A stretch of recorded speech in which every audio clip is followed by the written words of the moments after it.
E olha só, Brasil, Lula perde o seu principal apoio político em Brasília. Isso mesmo, a casa caiu e agora não tem jeito mais pro nove dedos, hein? Ele acabou de perder aquele que segurava as pontas no Congresso Nacional, ali no Senado, na Câmara, aquele que era o seu grande apoio ali, o seu forte apoio em Brasília, o Lula acabou de perder. Por quê? Porque meteu os pés pelas mãos e só vem fazendo coisas aí que tá desagradando até aqueles que são companheiros dele. A popularidade de Lula está terrível e você vai ver agora. Veja agora esse desgoverno, o que ele conseguiu até desagradar até mesmo aqueles que eram apoios dele ali em Brasília. Preste atenção. Claro que a impopularidade dele é muito maior do que a que aparece na pesquisa. O Supremo, infelizmente, o Supremo é formado por incapazes e os capazes de tudo.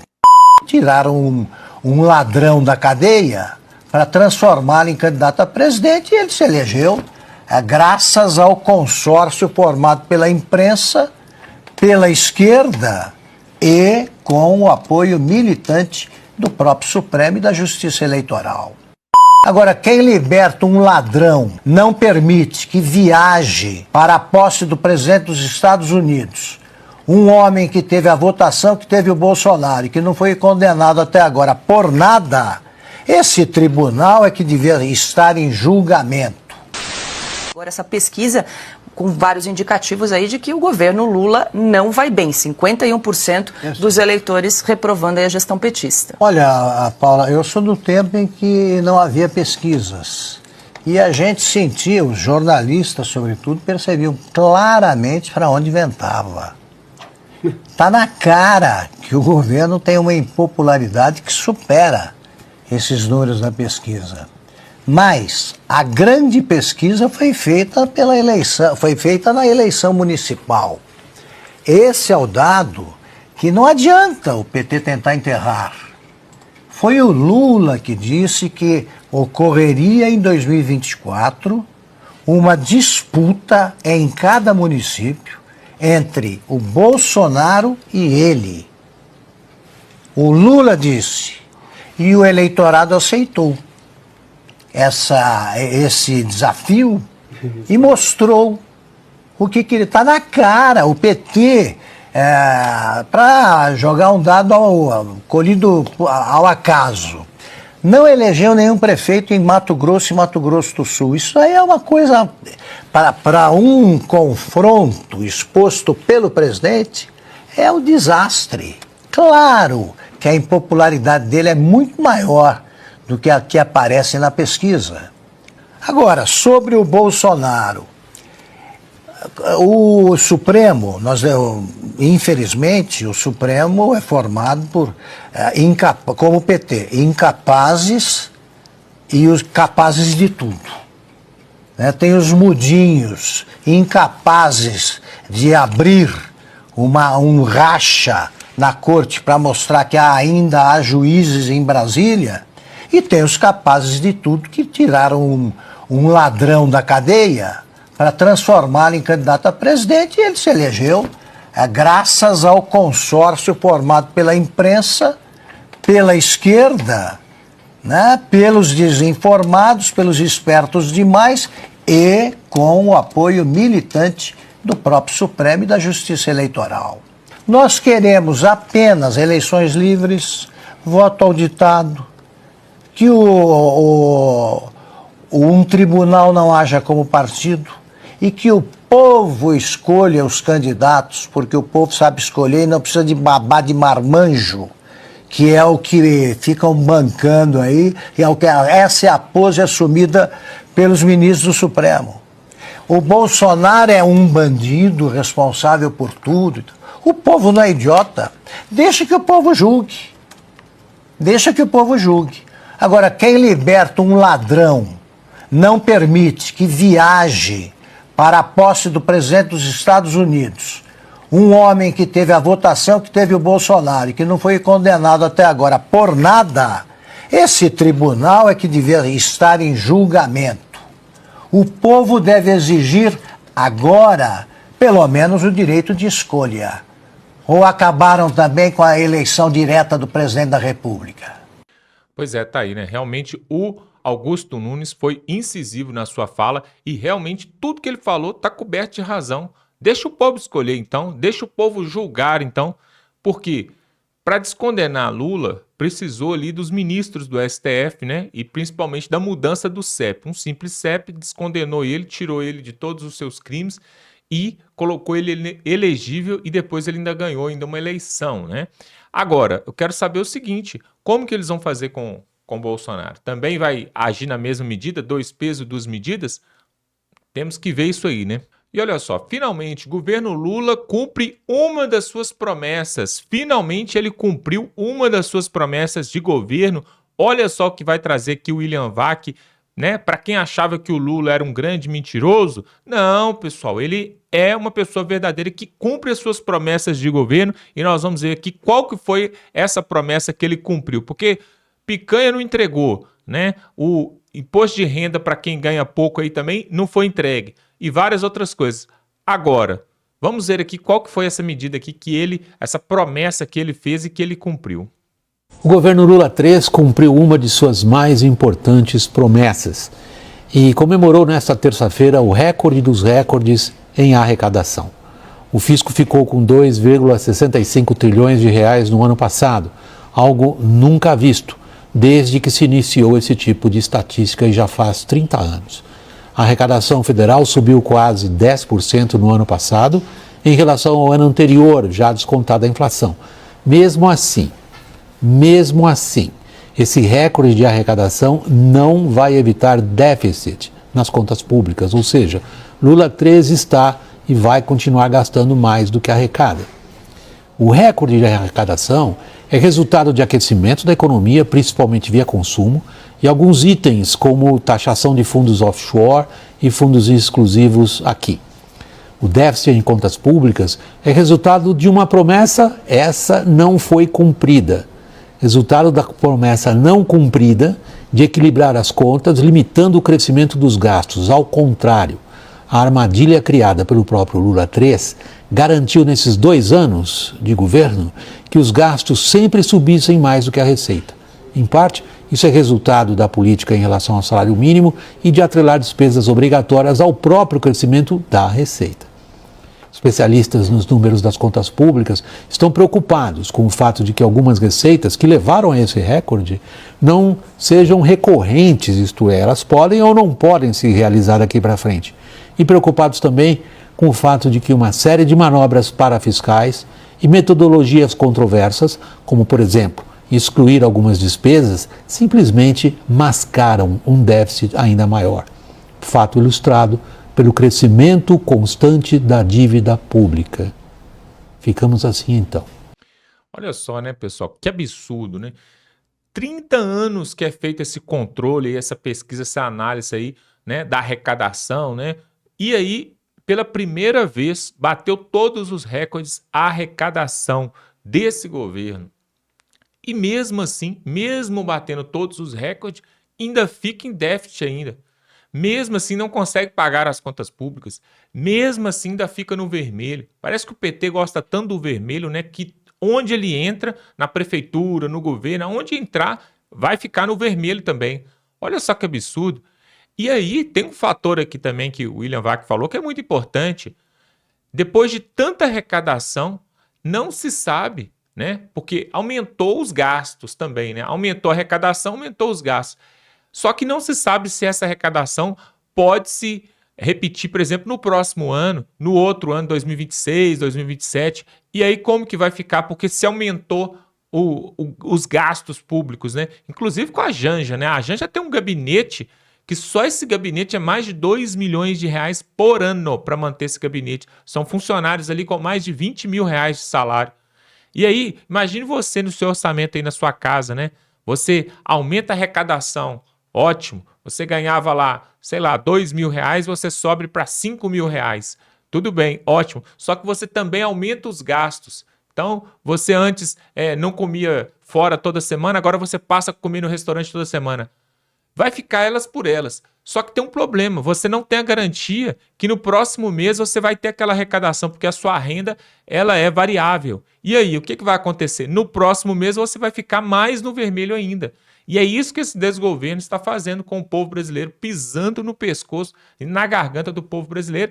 E aí, pessoal, já não resta mais nada a não ser os deputados ali impetrarem um pedido de impeachment. É o que eles estão querendo fazer, né? É o que eles estão querendo fazer justamente porque não dá para aguentar mais do jeito que está a situação. E olha só o que nós vamos mostrar agora. Olha que interessante que vem aí mais uma surpresinha para o povo brasileiro, já nesse início de ano, para começar bem, né? Porque o povo começa janeiro, sai da ressaca das festas ali do final de ano, e foi para as férias, foi para praia, foi passear, e aí começa agora mesmo, né? O ano letivo mesmo ali, o ano que vale mesmo. Só que o povo já começa com uma grande surpresinha. Preste atenção.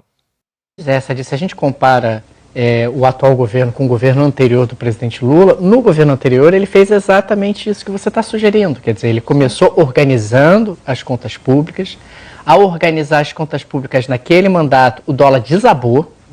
Você também teve uma queda muito importante da taxa Selic, depois que arrumou as contas públicas, isso no mandato anterior. E aí, mais perto da eleição, você tinha fôlego para lançar o PAC, para fazer investimentos, para tentar impulsionar o crescimento econômico, ganhar capital político e acabar tendo ali sucesso do ponto de vista eleitoral. Agora, e aí, claro que o governo vai se defender, dizendo que a contingência é diferente, ok, mas o fato é que o governo não fez no início do mandato o que normalmente se faz, que é arrumar as contas públicas. Quando você não arruma as contas públicas, isso acaba batendo no câmbio, acaba batendo no juro, que é exatamente o que a gente está vendo agora. Quando você pega o preço do diesel, o diesel tem um componente dolarizado, quer dizer, o dólar mais alto faz com que o diesel tenha que ficar mais caro no Brasil. O dólar mais alto faz com que a inflação fique pressionada e, consequentemente, o Banco Central tenha que praticar juros maiores, dentro de um contexto onde as expectativas de inflação elas têm aumentado. Quer dizer, a gente já está projetando para 2024, ou melhor, 2025, uma inflação acima de 5%, quer dizer, uma inflação acima da margem de tolerância da meta estabelecida pelo Banco Central. A inflação já é algo que incomoda os brasileiros, particularmente os mais pobres, e tudo isso porque você não fez no início do mandato o que deveria ter sido feito, que é organizar as contas públicas e, consequentemente, abrir espaço para que a economia tivesse um pouco mais organizada.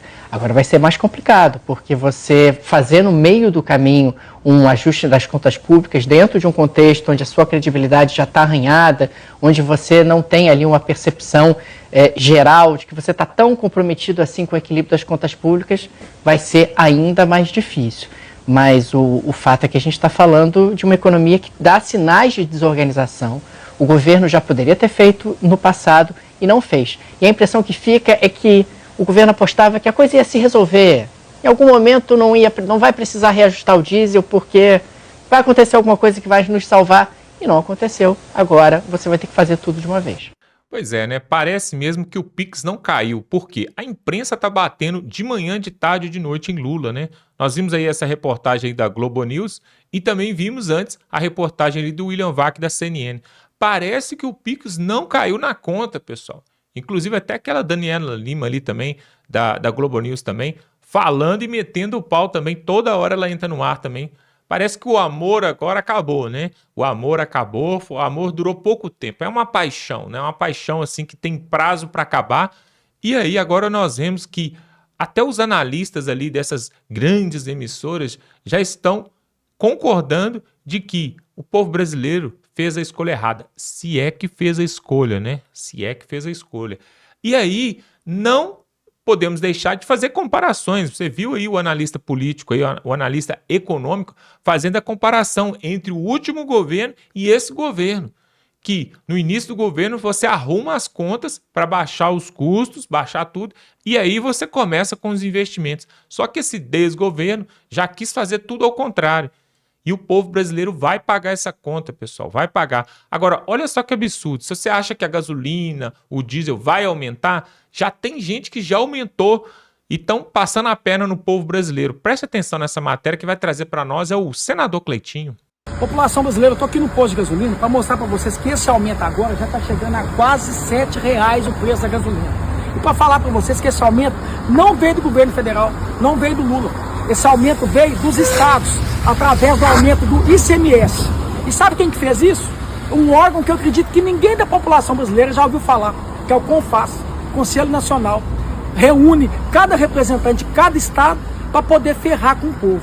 Vocês dão sorte de eu não ser governador do meu estado, porque se eu fosse governador, eu não deixava, eu não levaria representante para poder reunir, e em vez de poder ajudar o povo, é sempre para ferrar com o povo. Eu quero chamar a atenção aqui também, que esse aumento não seria 1º de fevereiro, que é sábado, hoje é quarta-feira, e já tem vários postos de gasolina aumentando a gasolina, através do quê? Da distribuidora, das refinarias. Então eu quero aqui encaminhar para o Ministério Público para poder notificar a distribuidora que estão aumentando antes da data, que seria 1º de fevereiro. Vocês são canalhas, vocês são cretinos. Eu vou para cima e conto com o apoio de todos vocês. Tamo junto. Olha só que absurdo, né, pessoal? Absurdo. O povo já está aumentando já o preço da gasolina. O brasileiro, na verdade, a gente tem o governante que a gente merece, né? Porque os governantes saem do meio do povo, não é? Então tem um governante que merece. Agora, olha só o que o Cleitinho está mostrando aqui, né? Gasolina já batendo quase R$7. E olha só, pessoal, já tem algumas pessoas aí, alguns caminhoneiros, pessoal da classe, já falando em greve dos caminhoneiros. Pô, mas de novo esse barulho aí, de novo essa história de greve? Sim, de novo. Por quê? Daquela vez, para quem não se lembra, daquela vez lá atrás, em 2018, o que incorreu a greve dos caminhoneiros ali foi porque o preço dos combustíveis estava altíssimo. E aí também eles queriam alegar também a passagem ali no posto ali de tributação, ali o pedágio, eles queriam que tirasse ali a cobrança, eles queriam ter um lugar para eles descansar e várias outras medidas que também não foram. O Temer na época abafou o caso, né, para acabar com a greve dos caminhoneiros, e aí ficou tudo por isso mesmo. E agora nós estamos vendo aí, ó, pode haver sim greve dos caminhoneiros e o preço dos alimentos já está aumentando, pessoal. O preço dos alimentos já está aumentando porque se aumentam os combustíveis, vai aumentar também o valor do frete do caminhoneiro. Você não tem noção quanto que é o cidadão, por exemplo, para pegar ali, fazer um frete saindo da cidade de São Paulo, da capital, levar para a Bahia. A nota fiscal que ele apresenta ali dá quase R$30 mil. Mas aí você pensa assim, poxa, ele vai ganhar então R$30 mil o caminhoneiro? Não, não.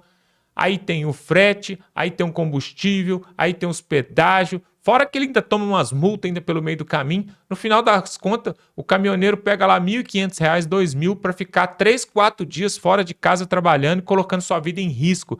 E isso os caminhoneiros já estão de saco cheio e já falam em greve dos caminhoneiros, pessoal. Olha só aonde que esse desgoverno está levando o povo, né? Parece que era um fantasma que tinha acontecido lá atrás, lá essa greve dos caminhoneiros, e agora ressurge novamente, e aí o povo ainda tirando vantagem. Olha o posto de gasolina aí já cobrando.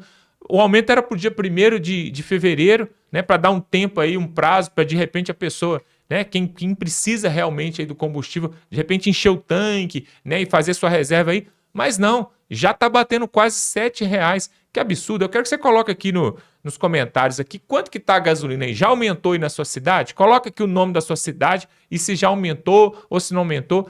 Que, olha só, pessoal, realmente dá um desgosto quando a gente vê esse tipo de coisa, porque não precisava ser assim. Poderia ser muito diferente. Poderia ser muito diferente, por exemplo, como em países de primeiro mundo, como os Estados Unidos, onde vários cidadãos têm liberdade de ir e vir, como, por exemplo, nós vamos mostrar aqui, um iluministro que estava passeando ali e foi pego ali por um patriota, um brasileiro que está ali exilado e cobrou dele ali o que ele tem feito com o povo brasileiro. Preste atenção no que vão falar aqui sobre Gilmar Mendes, pessoal. Fudeu nosso país. Só dá corrupto e ficar aqui num país que é tranquilidade pura, né? É muito bom, né, Gilmar? Você acha que isso é bom para os brasileiros? Fudeu o nosso país e vir pra cá curtir, ficar passear, aqui não tem criminalidade. Sabe por que eu tô aqui, Gilmar? Por causa de você. Eu saí do Brasil porque o Brasil é um lixo. O Brasil é um lixo, eu não aguento mais viver no Brasil. É por isso que eu tô aqui, Gilmar. Por sua culpa. Muito obrigado por me tirar do meu país, aquele lixo de país que você fez. E o PT faz, e todos os partidos, vagabundos, ladrões. Agora pode ir, fazer sua caminhada num país que não tem criminalidade. Obrigado, Gilmar. Muito. Brincadeira, né? O brasileiro ali encontrou com Gilmar Mendes e não deixou por menos, porque é um absurdo mesmo, pessoal, é um absurdo. Eles têm como viajar para fora, eles têm como ir para Alemanha, para Inglaterra, para Portugal, para os Estados Unidos, para o Japão, eles passeiam o mundo inteiro, têm propriedades na Europa. O Gilmar Mendes mesmo tem propriedades em Portugal, em outros lugares, né? Ministros do STF têm propriedades e têm bens fora do país. Agora, essa bagunça vai acabar, essa mamata vai acabar. Nós colocamos aqui, inclusive num outro vídeo aqui no canal, que Donald Trump já mandou um recado falando que os ditadores, né, aqueles criminosos, aqueles que estão pisando no pescoço e na garganta dos pobres, dos mais necessitados, os milicianos, vão ter o passaporte e vão ter o visto caçados e não vão poder entrar na América, justamente por quê? Porque eles não querem bandidos lá. E aí os ministros ficaram de cabelo em pé, né? Alguns nem têm cabelo mais, como o Gilmar Mendes. Por quê?